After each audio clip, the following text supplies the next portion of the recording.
જો ફ્રેન્ડ્સ હમણાં આપણે બરી બનાવી હતી ને, જે ભેંસ વિયાણી હતી, અને મારો મિત્ર એક છે તબેલા વાળો, એને મસ્ત ખીરું આપ્યું હતું મને. એની આપણે મસ્ત મજાની જો બરી બનાવી છે, જોરદાર છે ને. મસ્ત બરી બનાવવાની છે. જો આ હવે પીસ કરીશ મસ્ત.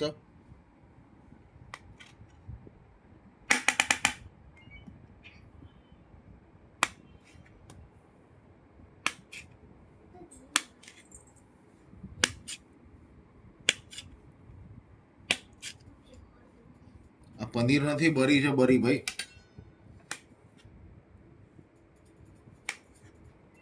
છે ને મસ્ત. જુઓ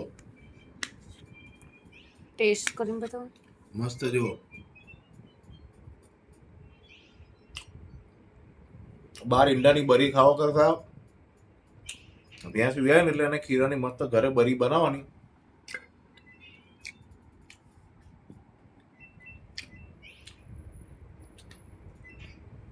બહુ મજા આવશે. લો,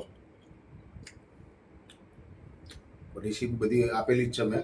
તેમ છતાં બી હું નેક્સ્ટ ટાઈમ બનાવીશ ત્યારે પૂરી રેસીપી તમને બતાવીશ. Bye bye, take care.